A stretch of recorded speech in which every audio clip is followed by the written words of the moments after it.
ಹಾ ನೋಡ್ರಿ, ಈಗಾಗಲೇ ನೀವು ಇಂಗ್ಲಿಷ್ ಅಕ್ಷರಗಳನ್ನ ಕಲ್ತಿದ್ದೀರಿ, ಆಮೇಲೆ ಅವುಗಳ ಕ್ಲಸ್ಟರ್ಗಳನ್ನ ಕಲ್ತಿದ್ದೀರಿ. 5 ಅಕ್ಷರಗಳ ಕ್ಲಸ್ಟರ್ಗಳನ್ನ ಕಲ್ತಿದ್ದೀರಿ.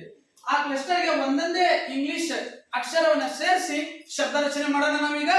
ನೋಡ್ರಿ, ಆಪ್ ಆಪ್ ಆಯ್ತಾ, ಇಲ್ಲಿ ಆಪ್ ಇಲ್ಲಿ ಆಪ್ ಆಯ್ತು. ಈ ಒಂದು ಶಬ್ದ ರಚನೆ ಮಾಡೋಣ. ಇಲ್ಲಿ ನಾ ಏನ್ ಮಾಡ್ತೀನಿ, ಸಿ ಅಂತ ಸೇರಿಸ್ತೇನೆ. ಸಿ ಸೌಂಡ್ ಏನು? ಕ. ಸಿ ಸೌಂಡ್ ಕ. ಕ ಆಪ್ ಕ್ಯಾಪ್. ಕ ಆಪ್ ಕ್ಯಾಪ್. ಕ್ಯಾಪ್ ಅಂದ್ರೆ ಟೊಪ್ಪಿಗೆ. ಹೌದಾ? ಏನ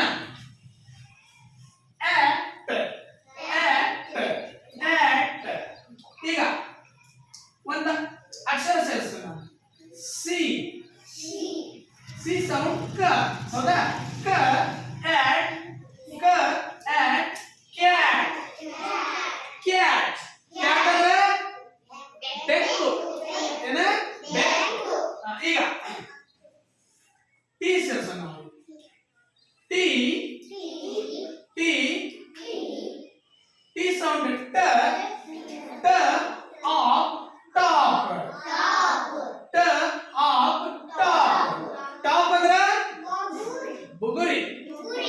ಟಾಪ್ ಅಂದ್ರೆ ಏನು? ಬಗುರಿ. ನೆಕ್ಸ್ಟ್ ಆಟ ತಗೊಳ್ಳ ನೀವು.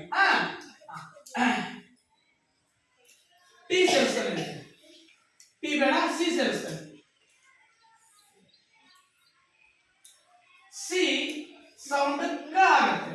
ಸಿ ಸೌಂಡ್ ಏನು? ಕ ಆಟ್ ಕಾಟ್. ಕ ಆಟ್ ಕಾಟ್. ಕಾಟ್ ಅಂದ್ರೆ ಏನು? ಮಂಚ. ಗೊತ್ತಾಯ್ತಾ? ನೋಡಿ, ಕ ಆಟ್ ಕ್ಯಾಪ್. ಕ ಆಟ್ ಕ್ಯಾಪ್. ಟ ಆಫ್ ಟಾಪ್.